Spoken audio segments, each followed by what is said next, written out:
Hello, hello, hello, ho, ho, ho, and Merry Christmas from the Eiffel Tower. My name is Oliver G. This is a show all about Paris. And I got to thinking, I've been living in Paris for 6 years now, but I've never hung around for Christmas Day. Usually because I'm visiting family elsewhere in the world. And I got to thinking, what is a typical Christmas Day, Christmas Eve, Christmas season like in France? So who better to ask than a French person? So I got in contact with Camille from French Today. If you've been listening to the show for a long time, you'll surely recognize her voice. And I said, Camille, will you tell me all about Christmas? And she said that she'd be delighted. So in this conversation, you're going to hear about Christmas traditions, what they eat in France on Christmas Day, a little bit about the markets, a little bit of French language that you can use at Christmas. But what I wanted to say, this episode's a little bit different because for the first time ever, I experimented with recording it live on a Zoom chat with, I think it was 80 people from around the world who were watching us do this very recording. So it was recorded via Zoom, which I would have done anyway. Camille's on the other side of France. But while we were doing it, 80 members were watching it, and then after this episode you hear finished, the chat kept going for another half an hour with Camille and then another half an hour after that with just me. If you're not a Patreon member, it means you're missing out already because you would have been able to watch along with us, but you also missed out on a wildly good discount that Camille gave to the Patreon members. FrenchToday.com/ Hang on, what happened there? Did that just get edited out? Did I just get censored? FrenchToday.com/ I see what happened. That discount code is only for Patreon members. It's a little way to say thank you for being around and making this show possible. The discount gives you a further 15% on top of the 20% that they're already having on their website. To get the code, you'll have to be a member. It expires in 2 days, I think. So be very quick. If you like the idea of Zoom calls for a podcast episode, I'm doing another one on Saturday with Stephen Clark, the British author. You can watch us record it in a week's time. Otherwise, enjoy this episode. Hang around at the end. I'll read out an email and give you a little bit of news. But here it is, Camille from French Today talking about Christmas. Let's get into it. Camille, thank you very much for joining me under these unusual circumstances. I'm very glad to be here, dear Oliver. And how are you? I'm really well. How are you? I'm great. I'm very happy. There used to be a time that we would begin these podcasts in a little bit of French, but maybe that's behind us now. Please. Non, si tu veux parler français, Olivier, y a pas de problème. Oh, that was a trap. I walked into the trap myself. Non, mais on va continuer en anglais, je pense. Oui, mais tu as un beau chapeau. Je dois dire que tu as un beau chapeau aujourd'hui. Oui. Camille, of course, is referring to the hat that the people can see, but the listeners can't. It's a Christmas hat. It's too tight. It might make me lose. It might make me faint within a few minutes. But that's not what we're here to talk about. We're here to talk about Christmas, France, and how the French celebrate Christmas. And Camille, I've got to be honest from the beginning. Despite living 6 years in Paris, I've never stayed for Christmas Day or Christmas Eve. And I'm fairly clueless about how the whole sort of season goes. I can't believe it. I'm leaving. Can you really believe it, though? As an expat, do you think that's unusual to not want to stay for Christmas? Well, no, I don't think it's unusual because you probably have lots of family obligation, whether it's with your family or lovely Lena's family. And I have to say that if Christmas is in France is lovely, and particularly in Paris, and there are places in France where Christmas is more bizarre than other places, but there's nothing like spending Christmas with your loved ones and with your family, which is going to be a little tough this year, but hey, we'll see what happens. Well, okay, hopefully we can bring the feeling of Christmas to people around the world now. But specifically with French Christmas, I want to start on this. You mentioned that there are places that are particularly more known for Christmas. Yes, Can you absolutely. walk me through it? Well, so now I must not mess up because I mess up my west and my east. Hey, So me too. Me too. yes, you do. Yeah, See, we're in trouble. only wonderful people. So close to Germany, actually. So Alsace, Lorraine, they have beautiful traditions for Christmas. It's all decorated. They're very famous for their marché de Noël, the Christmas markets, which have lovely little stalls in shapes of little chalet. Do you say that, like little Christmas chalet wooden thing? And it's really nice to walk through them, and a lovely inspiration for Christmas gifts, of course. And so if you go in that side of France, Christmas is exceptional over there. In big cities, you will have the markets of Christmas, also les marchés de Noël, markets of Christmas, the Christmas markets. In Paris, there's a very big one on les Champs-Élysées, and it's lovely. It's really nice to walk through there. All the trees have decorations, and it's nice. In the south of France, they have some traditions for Christmas that are unique. We'll talk about the traditions later on, maybe. But like for the ambience of Christmas, I would say it's very present in big cities and in the east of France. Yes. Were you also thinking that whole time east west? Oh my God, you have no idea. So Christmas, that kind of famous Christmas market to the east of France is kind of what a lot of people maybe know, like Germany and Switzerland perhaps for Christmas, which I assume France borrowed a lot of.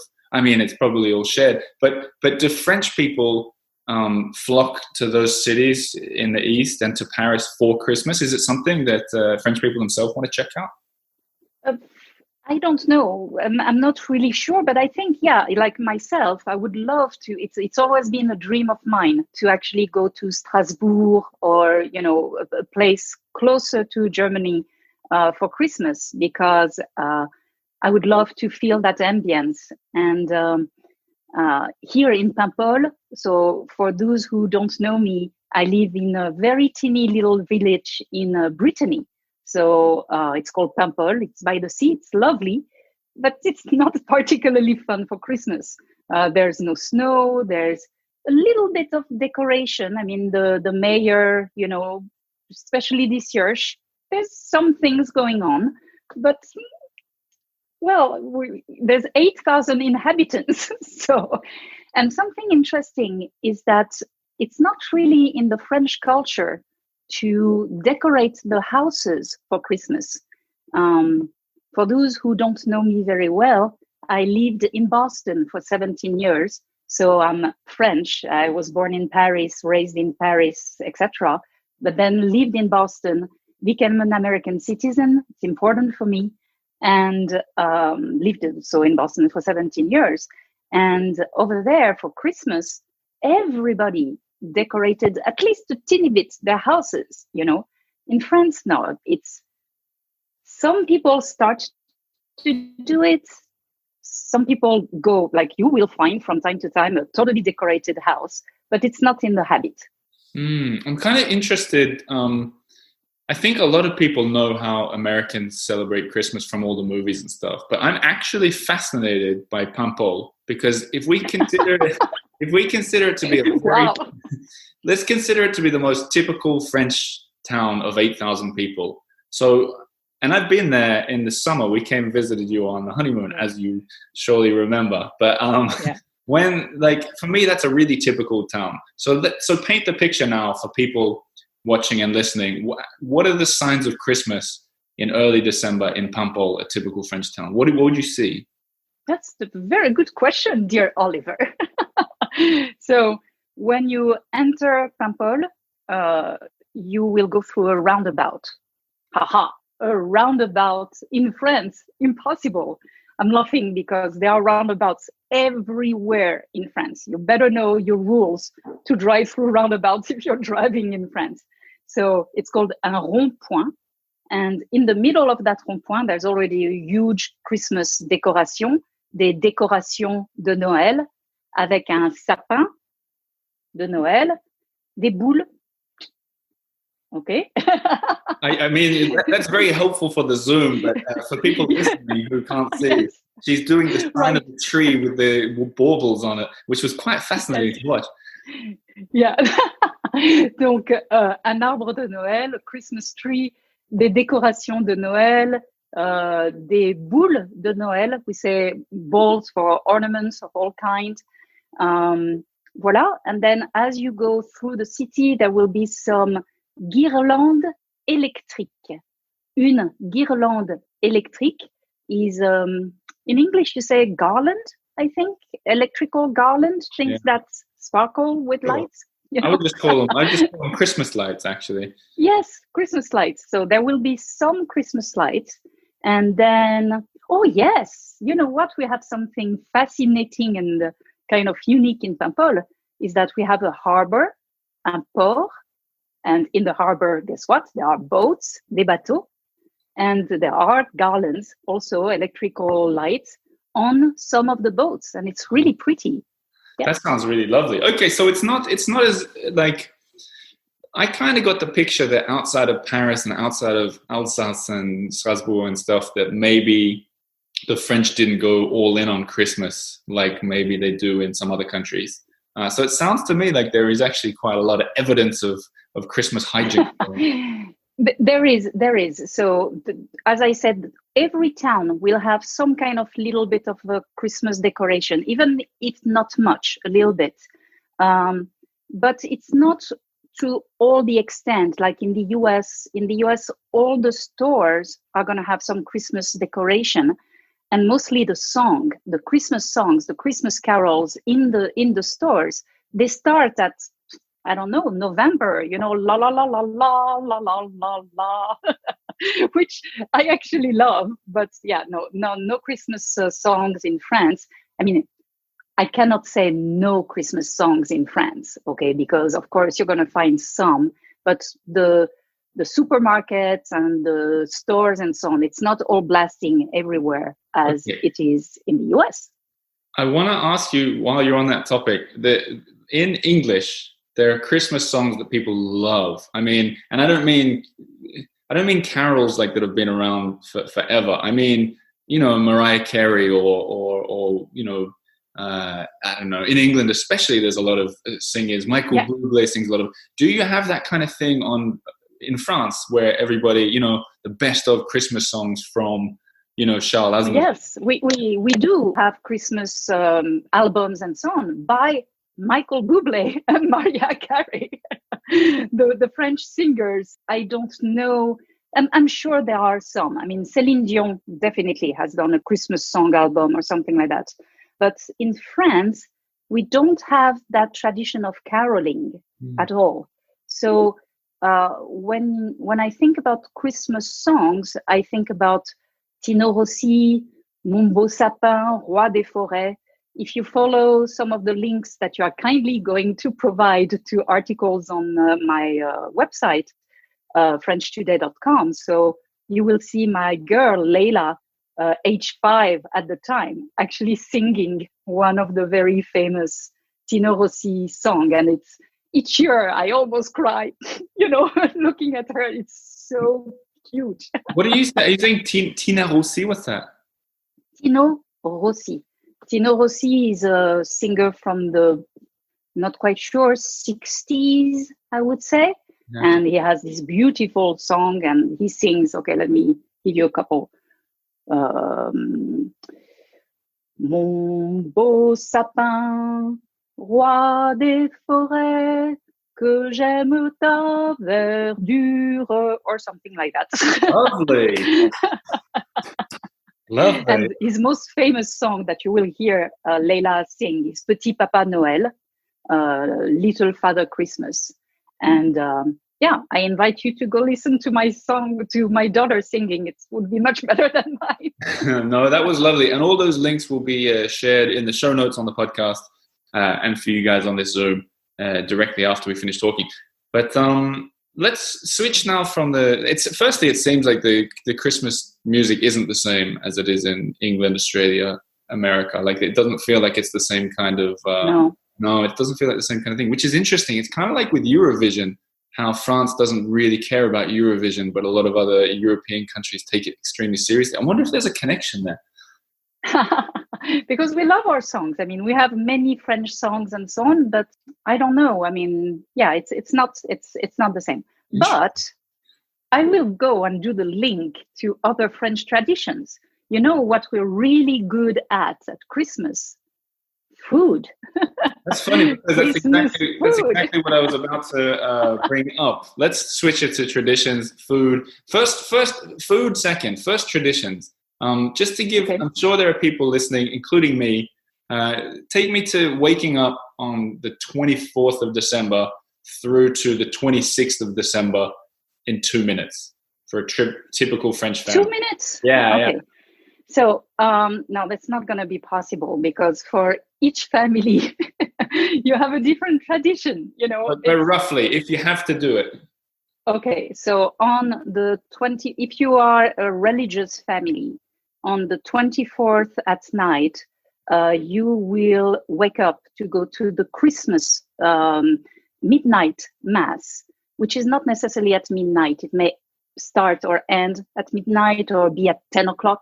So it's easier, okay? And you will not necessarily feast on the 24th, but it will be mostly a religious event.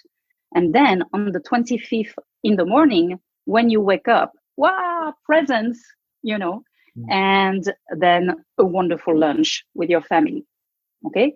Now, if you're not a religious family, you may have the big feast on the 24th in the evening or on the 25th at lunchtime, or both, as it is the case in Olivier's family, who are cuckoo about Christmas.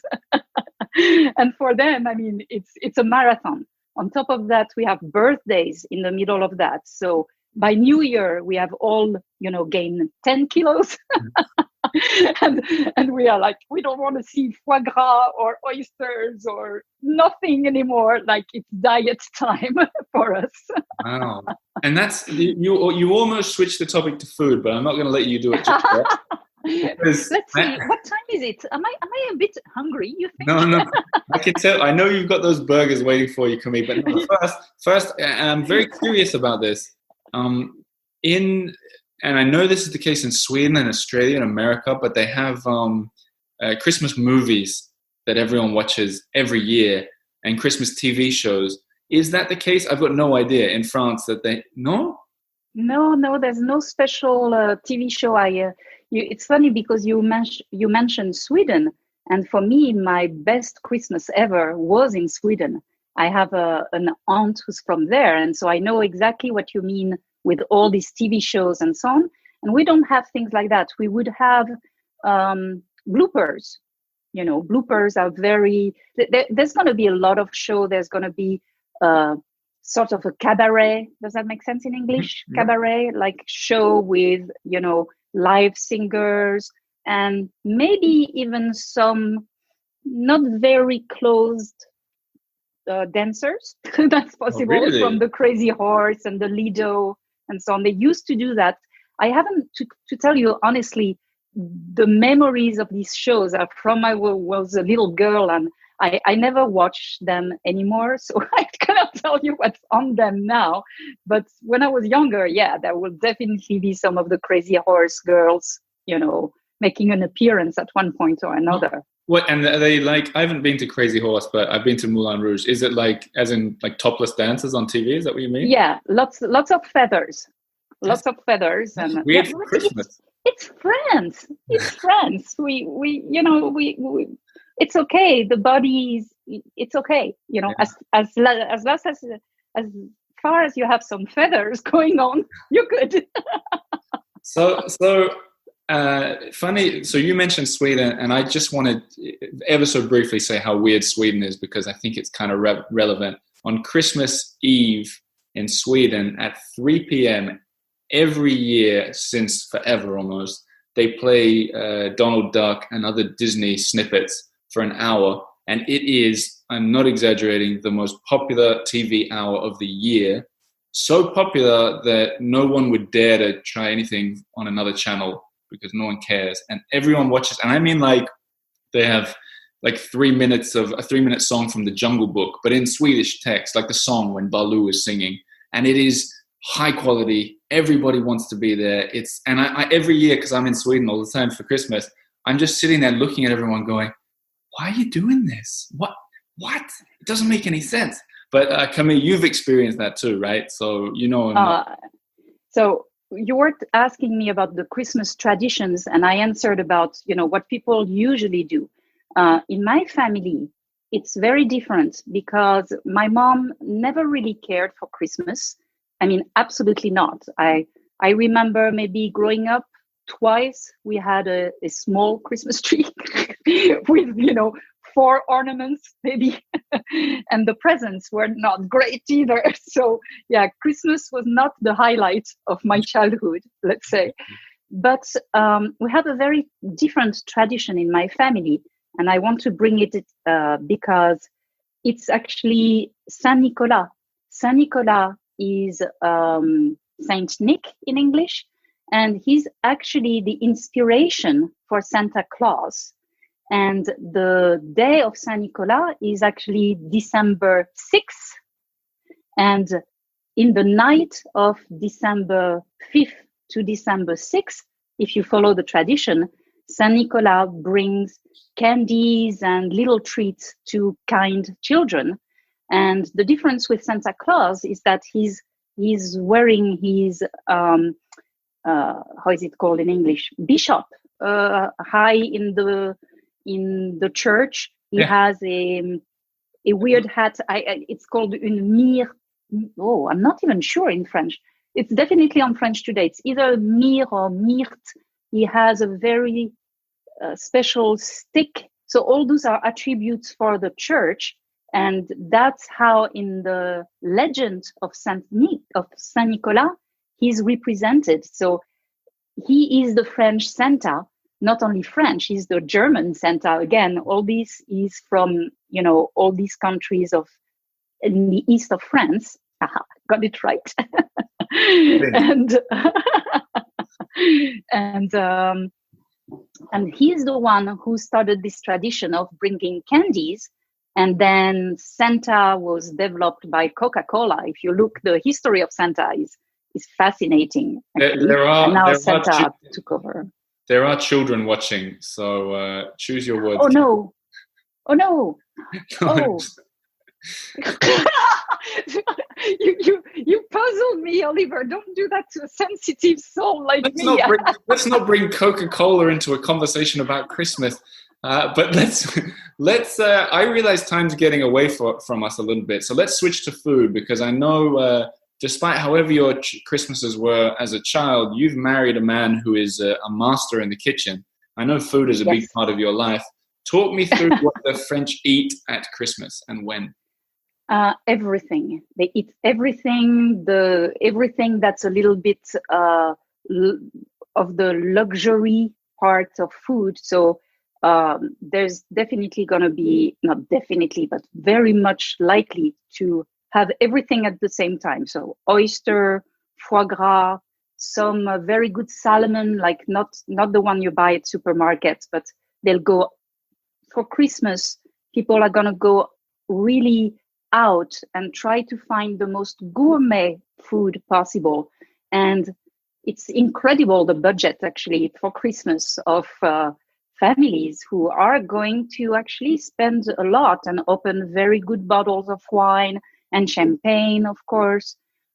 So in the Christmas specialty for the main course, we'll have actually une dinde, turkey. That's the one time we eat turkey in France as a whole bird. Much smaller than anything you've ever seen in the States. Okay, so either turkey or un capon, and it's going to be stuffed with veal and parsley, for example. We do a cooked ham also, and the most traditional thing is the Okay, I always have trouble with that word in English. It's either dessert or desert. You got it No, right the desert first is time. the Sahara. Dessert.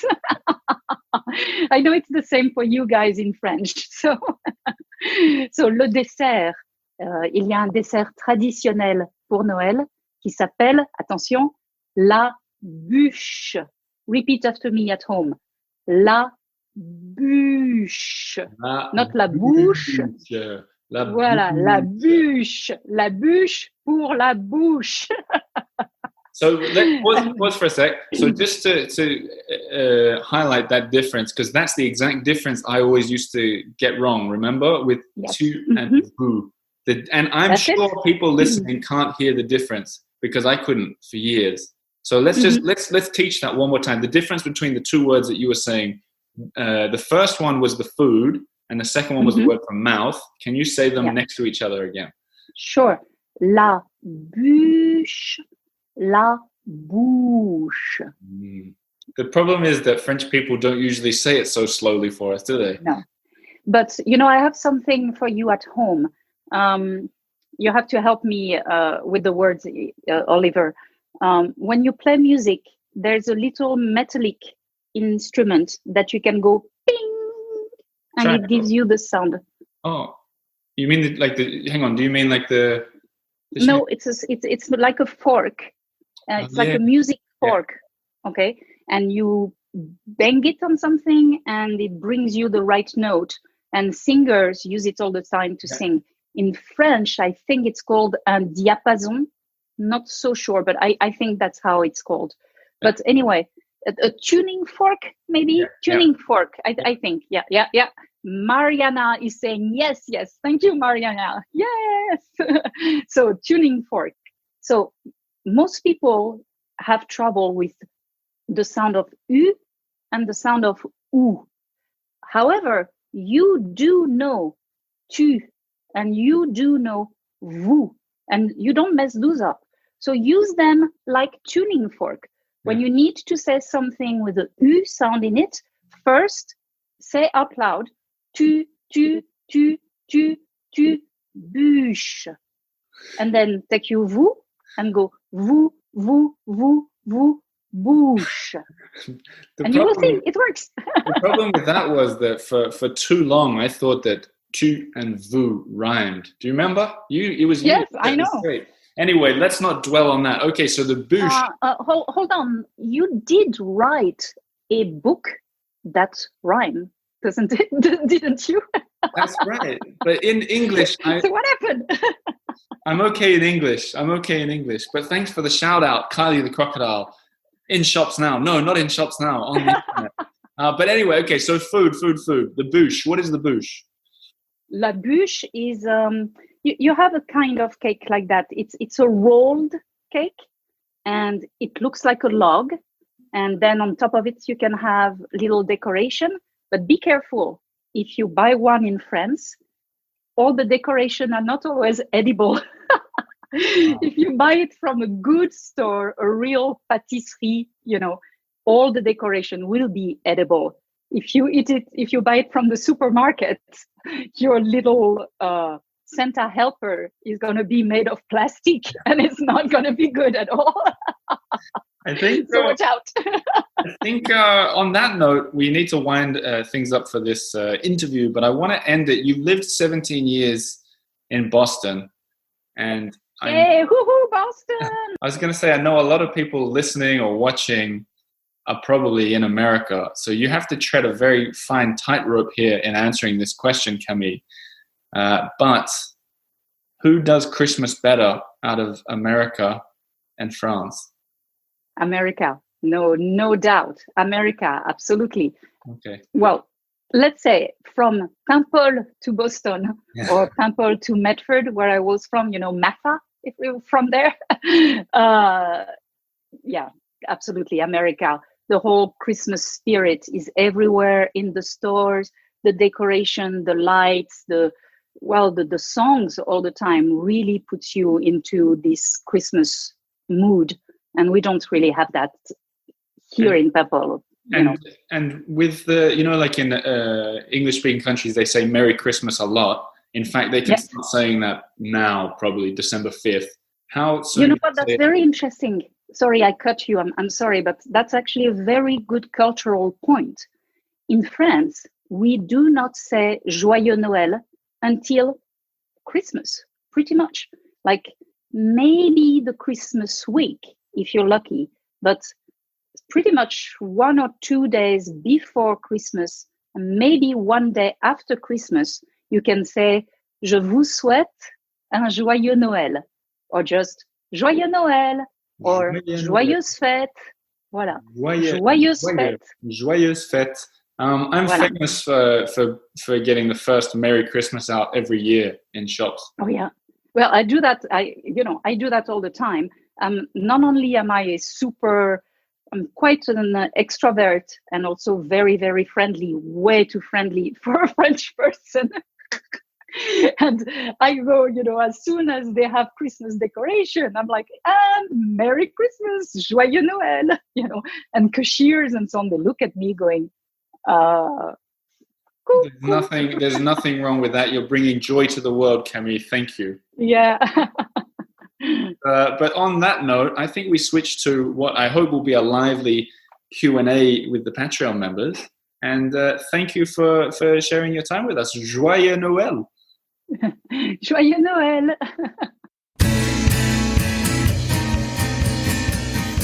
So there you have it. That was Camille from French Today. Remember, if you're a Patreon member, you get that big discount. So check it out. If you don't want the discount and you just want to check out her audiobooks, it's frenchtoday.com. But I highly encourage you to get the discount. Now, thanks Camille for being on the show. Great to chat to her again. I feel like I learned a lot about Christmas. And as I said, the conversation continued for a good hour after that, and very interactive, lovely to see so many of your faces. But I thought I'd read out an email while I'm talking about Patreon, because I got one from Joan that was particularly lovely this week. And she says, Oliver, thanks for all the wonderful podcasts. I'm automatically transported to Paris once I hear your voice. I listened to your contribution with Shannon Abels, so Joan's referring to The Simple Sophisticate, which that was a while ago that I was on that one, and you made the valid point about all the hard work that goes into creating a blog and podcast, says Joan. She says, it was the first time I really became aware that you were doing all this work, and I'm getting it all for free. So the purpose of my membership is twofold. Firstly, I look forward to the extra content. Secondly, a sincere thank you for all the pleasure and delight that I derive from listening to your podcast and viewing all of the material you post on other social media platforms. Regards to Lena. Keep safe, Joan. Thank you so much, Joan. What a lovely message to get. How kind of you to sign up as a Patreon member, and you spelled it out better than I ever could. If you guys out there are enjoying this content that's free, firstly, I'm really glad, and keep doing it. That's what it's all about. But if you want to take the relationship to the next level, get all the extra bonuses, but continue to ensure that it gets better, sign up as a member, because I'd really like to welcome you to the growing family. And hey, if you do it quickly, maybe I'll see you on Saturday night with Stephen Clark. So thanks for the email, Joan. Thank you very much for joining. You're the newest Patreon member, and I welcome you wholeheartedly. Now, a little bit of extra news. Kylie the Crocodile, the book, the children's book that I wrote with Lena, has officially been sent out to everyone that's ordered it all over the world. They're all in the mail. If you haven't got it, let me say, please be patient, because it's in the mail. It's coming. We don't have tracking numbers for all of them because different countries do it differently, but just rest assured, hold on one extra day before you send me the email asking where it is, because the amount of emails that I've got that say, hey, where's my book? And then the next day say, oh, you were right, it arrived today. Just hold out one extra day. They're already really early. For example, the stock wasn't even meant to get to Australia until December 7th. And it got there like December 1st. So it's ahead of time for almost everyone. You will get it. If you haven't ordered it yet, the reviews are great. Honestly, the earfultower.com/croc. And you can get yourself probably in time for Christmas a lovely children's book about a crocodile in the Canal Saint-Martin of Paris. I'm sure you're going to love it. In other news, the Earful Sweden. You heard me mention briefly about Christmas traditions in Sweden, the goat that burns down every year. I'm going to get into that in more detail, but every Wednesday, the Earful Sweden, a new podcast that reminds me, I've been asking for reviews on both podcasts lately, and the reviews have been flowing in for both the Earful Sweden and the Earful Paris. I'm going to read one of the Sweden ones because I think I'm hoping that you go and subscribe to that one too. But this comes in from CJR8, and they say, you don't have to speak Swedish or even be interested in Sweden to like this podcast. 5 stars. After a couple of doses of Oliver's easy, positive energy, I guarantee you'll be interested. And hey, H-E-J right there, I even speak some Swedish now. Thanks CJR8 for that message. But it's true. I think even if you're not interested in Sweden, I'm pretty sure that I can captivate you and get you listening and get you loving it. Checking out the Earful Sweden new podcast. As for me, I'm going to get back into responding to some emails about Carly the Crocodile. I can't wait for you to get it. Check it out, theearfultower.com/croc. And thanks for listening. Have a lovely week wherever you are. Merry Christmas, everybody. Or, as they say in France, Joyeux Noël.